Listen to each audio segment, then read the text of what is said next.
Astronomers have found the gravitational fingerprints of a ninth planet, out past Neptune, in a place where sunlight is thinner than starlight. A handful of frozen worlds are moving in orbits that lean the same way, like iron filings gathered near a buried magnet. The math points to a specific patch of sky. A team at Caltech has narrowed the mass, the distance, and the rough address. Discovery, they say, is only a matter of time and a large enough telescope. That is the version most of us have heard, and it is not a foolish version. It is built on real anomalies, careful scientists, and a method that once produced Neptune out of nothing but paper and gravity. But the evidence, when you sit with it honestly, tells a quieter story than the headlines. A short note before we begin. This video challenges a widely shared belief, one that appears in serious documentaries and reputable science channels. You are welcome to bring your skepticism with you. Bring it to me as well. All I ask is that we look at what the actual research shows, not what the story wants to be true. Because something is happening at the edge of our solar system. That much is real. What is causing it is a much more open question than most of us have been told. To understand why so many careful people believe a ninth planet is waiting to be found, you have to go back to a night in Berlin in 1846. The story of Planet 9 does not begin with Planet 9. It begins with a letter, a telescope, and a man who found a world he had never seen. Urbain Le Verrier was a French mathematician who believed the universe followed strict rules. Uranus had been tracked for decades, and something about its motion refused to behave. Every prediction placed the planet in one spot. The actual planet showed up somewhere slightly different, year after year, a small, stubborn gap between the math and the sky. Le Verrier sat down with gravity equations and worked backward. If an unseen mass was tugging on Uranus, where would it have to sit? He sent his answer to an astronomer in Berlin. The letter arrived on September 23rd. That same night, the astronomer turned his telescope to the coordinates Le Verrier had calculated. Within an hour, he found Neptune, less than 1 degree from where the numbers said it would be.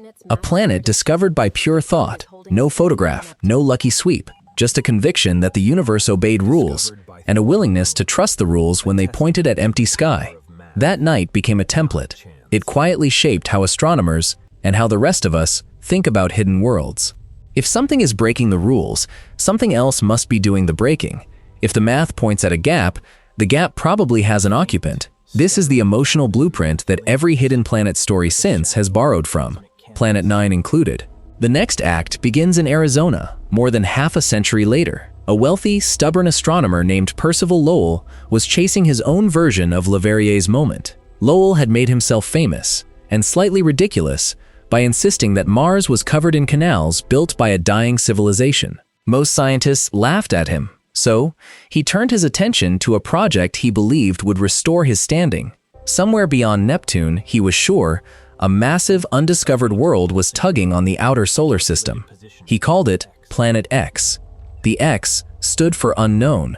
In 1905, Lowell began a systematic search from his private observatory in Flagstaff. He hired people to photograph the sky night after night. They stared at glass plates by the thousands, looking for a single dot that moved between images. Stars stay still. A planet crawls. He searched for 11 years and found nothing. In 1916, he died of a stroke, still searching. His telescope kept going. 13 years after his death, in 1929, a 22-year-old farm boy from Kansas, named Clyde Tombaugh, took the job nobody else wanted. He sat at a machine called a blink comparator, which flicked between two photographs of the same patch of sky taken on different nights. For hours at a time, he watched thousands of stars, looking for the one dot that hopped. On February 18, 1930, less than a year into the work, he found one. He reportedly sat quietly for 45 minutes before telling anyone.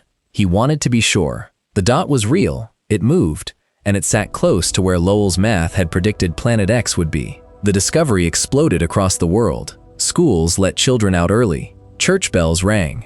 An 11-year-old girl in Oxford named Venetia Burney suggested the name Pluto after the god of the underworld, and the name stuck. Then the story quietly came apart. Pluto was tiny, smaller than our moon.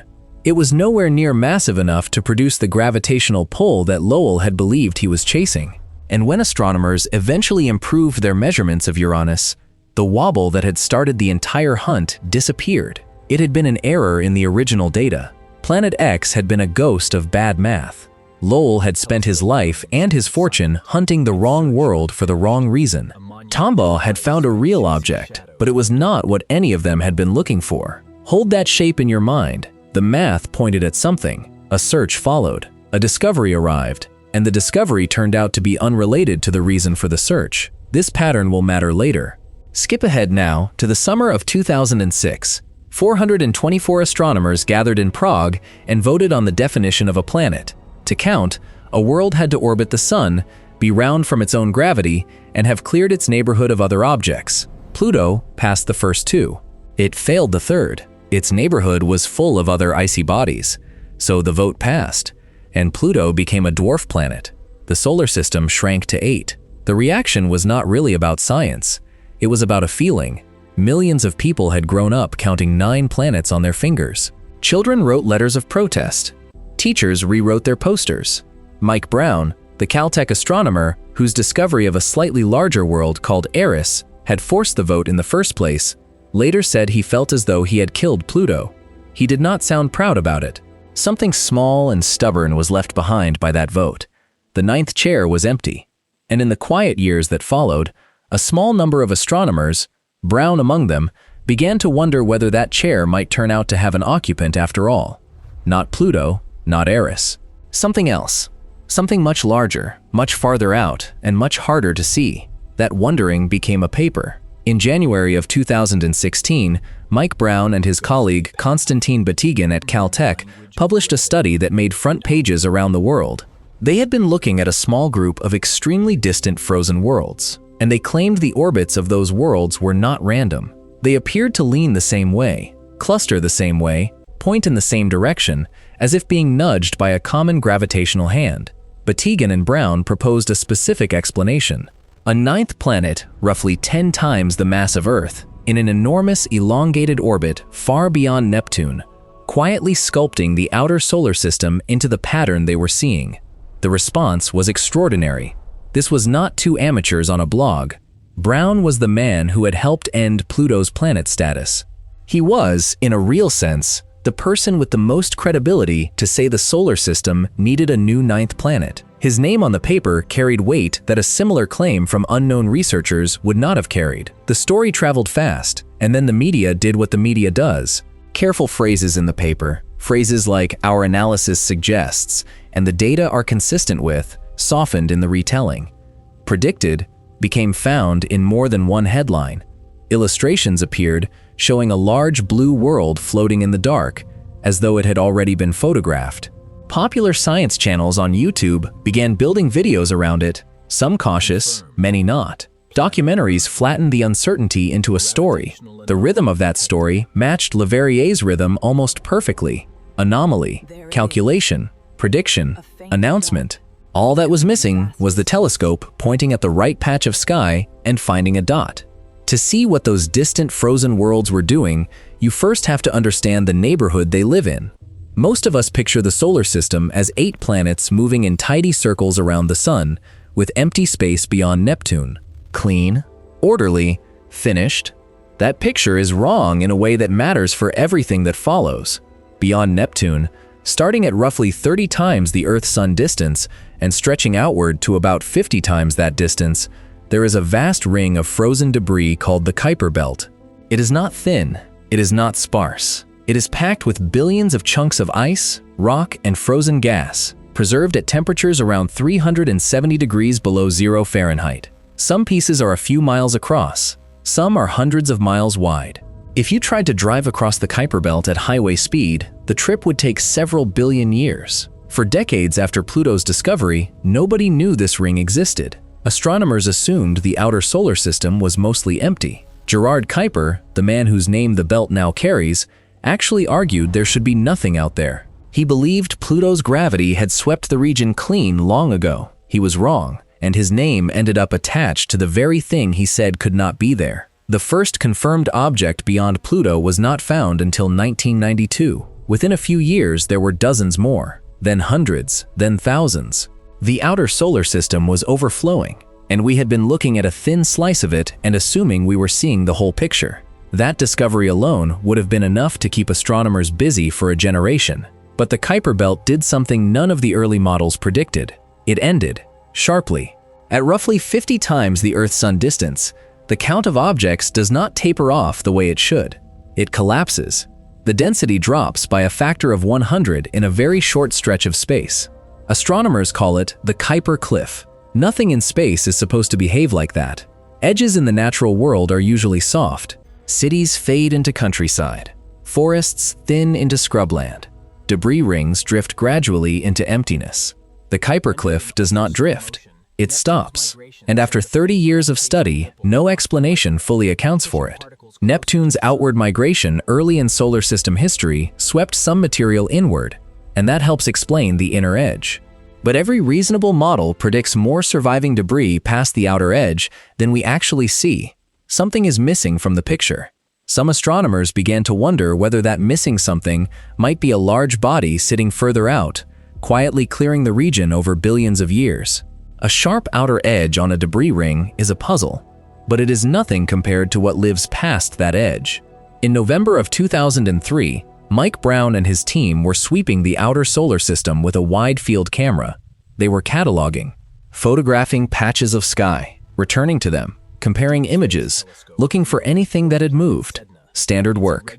In one of those comparisons, a dot moved, confirmed over several nights. Real, distant, enormous, and a strange, unusual red. They named it Sedna, after the Inuit goddess of the sea.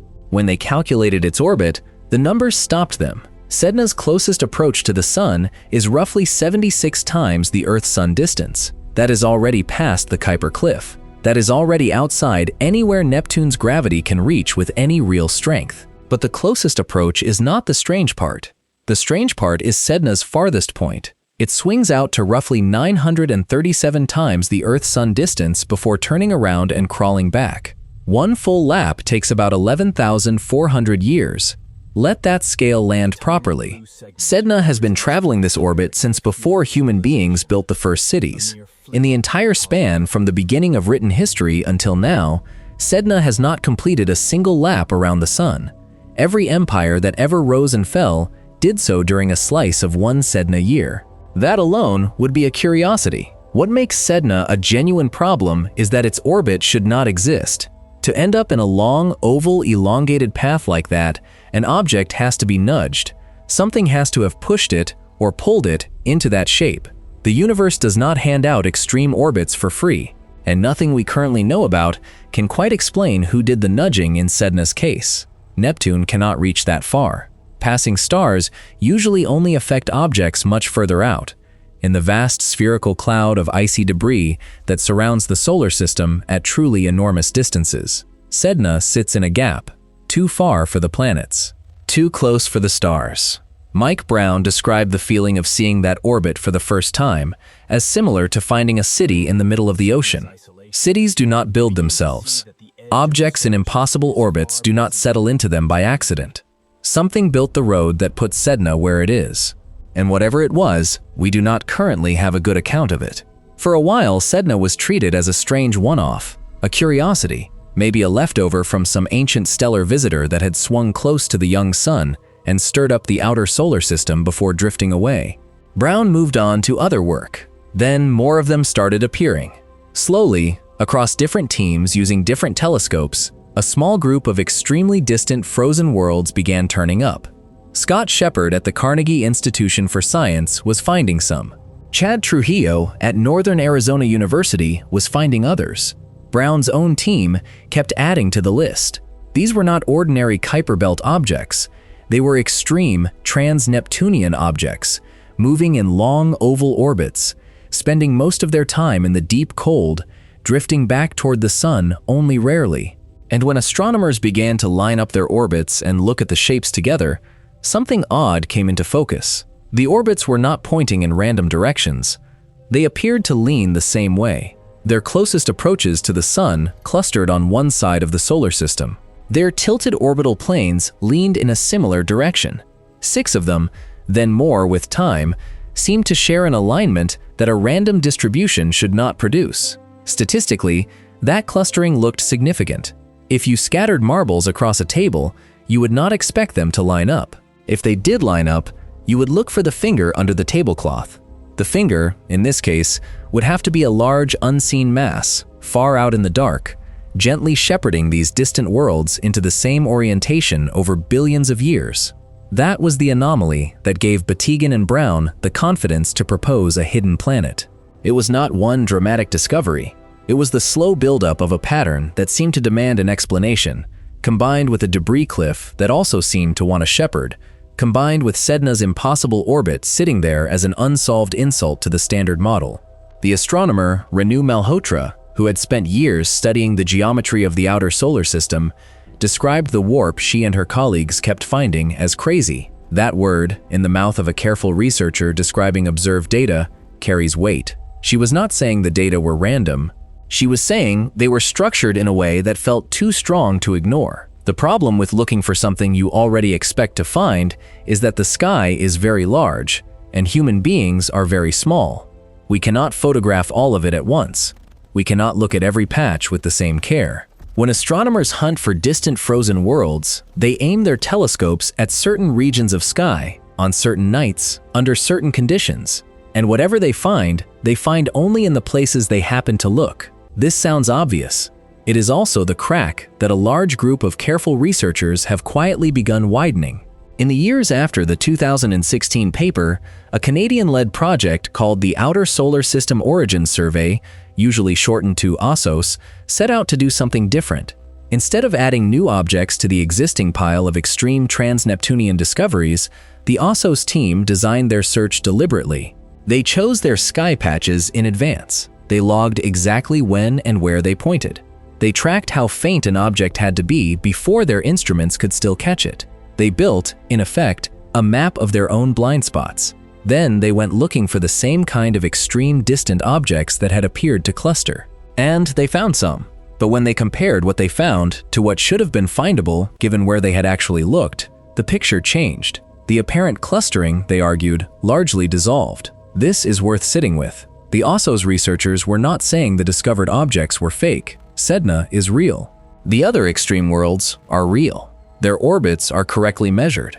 What OSOS was saying is that the earlier searches, the ones that produced the appearance of a shared alignment, had not sampled the sky evenly. Certain patches had been photographed more often than others. Certain seasons had been observed more carefully. Certain parts of the sky sit close to the bright band of the Milky Way and are harder to search through. If you find most of your extreme objects in the same rough direction, and you also happen to look in that direction more, then the apparent leaning is not necessarily coming from the objects. It might be coming from you. 6 marbles lining up on a table is suspicious. 6 marbles lining up on a table that has only ever been searched along one strip is not. Not every astronomer agrees with the OSOS conclusion. This is important to say clearly. Batygin and Brown have defended the clustering with their own analyses. New surveys have added new extreme objects, and some of them do appear to fit the predicted pattern. The debate is not over, but the OSOS argument did something the previous discussion could not shrug off. It forced the field to admit that the strength of the clustering claim depends heavily on how the sky was searched, and that no one had previously accounted for this in the way that a claim of hidden gravity really requires. That alone would not sink the hypothesis. Even a weakened statistical case can survive if other lines of evidence come in to support it. So what has happened on those other lines? Mostly, silence. Since the 2016 paper, some of the largest and most capable telescopes in the world have been quietly searching for the planet itself. The Subaru telescope in Hawaii, one of the finest instruments ever built for wide-field survey work, has been used repeatedly to sweep the region of sky where a 10-Earth mass planet, if it exists, would most likely sit. Other observatories have joined the search. Almost a decade of pointing, imaging, and comparing. Nothing has been found. This does not, on its own, kill the hypothesis. A dark, distant, cold body is genuinely hard to spot. It reflects almost no sunlight because there is almost no sunlight where it lives. It moves so slowly across the sky that even careful comparisons of images can miss it. There are patches of sky, especially near the Milky Way, where the sheer density of background stars makes any moving dot harder to isolate. Absence of detection is not the same as proof of absence. Every honest astronomer working on this problem will tell you that. But absence, stretched over years, does something quieter. It shrinks the space of possibilities. Every failed search rules out one more region. Every year without a discovery either pushes the planet further out, where it would be smaller in appearance, or requires it to be dimmer than expected, or thinner, or in a more awkward orbit. The hypothesis does not die. It gets pressed into a smaller box, and the smaller that box gets, the more strain the underlying case has to bear. Then, in the last few years, a new kind of discovery began, putting pressure on the story from an entirely different direction. Astronomers have continued to find new extreme trans-Neptunian objects. Some of them fit the predicted cluster reasonably well, others do not. One recent example, an object informally referred to in the research community as ammonite, sits in an orbit that is roughly Sedna-like in scale, extreme and distant, but points in a direction that does not match the pattern Batygin and Brown proposed. It is not a fatal blow. One object is one object, but each such find complicates the picture. If a hidden planet were truly sculpting the outer solar system as tidily as the original claim suggested, we should expect newly discovered objects to keep falling into the same alignment. Instead, a handful of them appear to be doing their own thing. That is not what a well-shepherded flock looks like. Something is still going on out there. The extreme objects, taken together, are still stranger than the standard model of the solar system predicts they should be. The Kuiper Cliff still exists. Sedna is still sitting in its impossible orbit, but the specific claim that a single unseen ninth planet accounts for everything is now surrounded by a wider set of possibilities that also account for parts of the picture, and in some cases account for it just as well. Several of those alternatives are worth naming honestly, because they are what a serious viewer should know exists. The first is a stellar flyby early in solar system history. Our sun was not born alone. It formed inside a dense cluster of other young stars, all of them brushing past one another as the cluster slowly dispersed. If a nearby star passed close to the young solar system, its gravity could have grabbed material and flung it into extreme orbits. That star is long gone. But the disturbed orbits it left behind would still be here, fossils of an encounter we cannot rerun. Sedna, in particular, is a natural candidate for this kind of ancient shove. The second is stranger and gets discussed more quietly. Some physicists have pointed out that the gravitational effects the Planet 9 hypothesis relies on do not require a planet at all. They require a mass. A primordial black hole, left over from the earliest moments of the universe, could carry roughly the same mass in an object roughly the size of a bowling ball. It would be invisible in almost every practical sense. It would still tug on distant orbits in the same way a 10 Earth-mass planet would. It would also, importantly, be effectively impossible to find with a telescope because there is nothing to shine light off. This is not most astronomers' preferred explanation, but it fits the data as well as a planet does, which is a sobering thing to say out loud. The third possibility is quieter still. Perhaps there is no single massive body. Perhaps a broad, sparse ring of unseen debris, spread over enormous distances, could produce enough gravitational nudging to bend the orbits of a small number of extreme objects over billions of years. This idea is harder to test and less headline-friendly, but it is on the table in the current literature. And the fourth possibility is the most humbling. Small numbers of objects can produce apparent patterns simply by chance. 6 extreme worlds is not a large sample. Even 10 or 12 is not large in the statistical sense.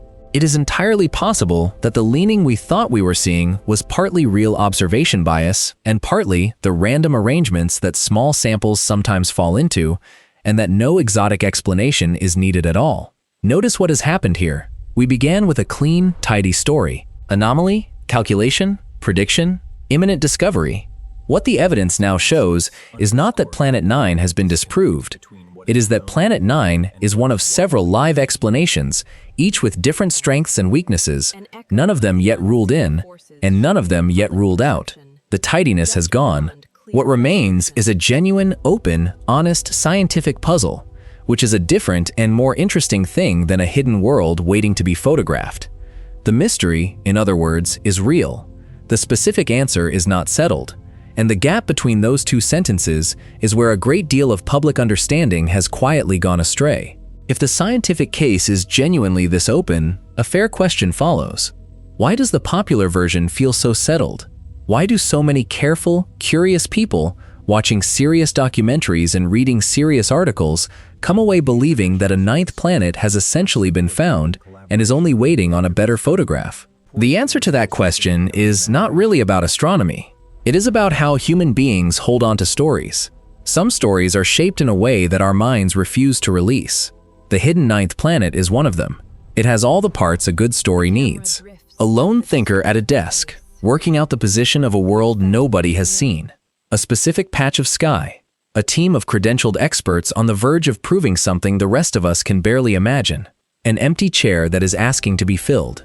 Every one of those pieces echoes a moment we already know how to feel. The rhythm of Neptune's discovery has been embedded in the way science writing is taught for nearly 2 centuries. When a new hidden world story comes along that fits the same rhythm, we do not weigh it, we recognize it. Recognition is a much stronger feeling than evaluation, and it works faster. There is also something specific about the empty ninth chair that reaches deeper than most people notice. For generations, school children were taught to count 9 planets on their fingers. That count was not just a fact. It was a small piece of mental furniture, a shape in the mind that gave the solar system a certain feel. The vote in Prague did not just remove a name from a list. It quietly changed the shape of a picture that a lot of people had been carrying around since childhood. Very few of us noticed how much the picture mattered until it was altered. When a story arrived a few years later that promised to restore the missing piece, many people leaned toward it before they had even examined the details. They wanted the picture to look the way it used to. None of this is foolish. Everyone does this with stories they grew up inside. Astronomers do it too. Some of the most respected scientists in this field will tell you privately that they hope Planet 9 turns out to be real, because a real ninth world would be an extraordinary discovery to live through, and because it would complete a chapter that has felt unfinished since 2006. Hoping something is true is not the same as knowing it is true, but the hope shapes the way the evidence is presented and the way it is heard. Then there is the shape of modern media, which sharpens all of this. Uncertainty does not travel well. A cautious sentence from a scientist reads flat next to a definite headline. The paper says the data are consistent with the presence of a distant planet. The headline says a ninth planet has been discovered. Both sentences describe the same paper, only one of them will be shared. Editors know this. Video creators know this. Even careful communicators know it. And many of them adjust their words in small ways to survive the pull of the medium. Over time, those small adjustments accumulate.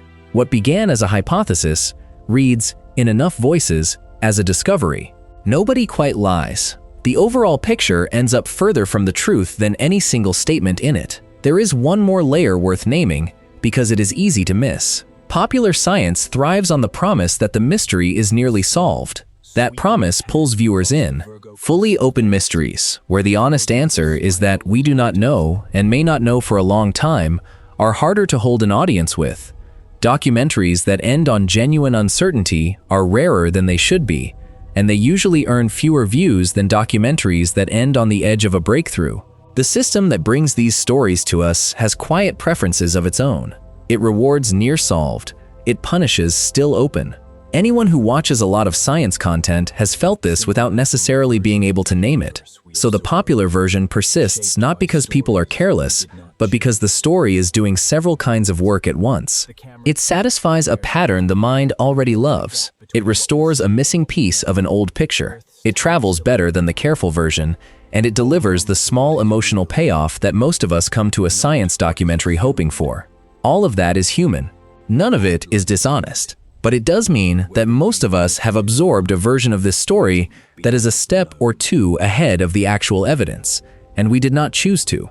It arrived that way. If that is the situation, the fair question is what to hold on to instead. What should you actually believe when you close this video and go back to reading headlines about the outer solar system? Begin with what is genuinely true. Something in the outer solar system is not fully explained by the 8 known planets and the standard picture of how our neighborhood formed.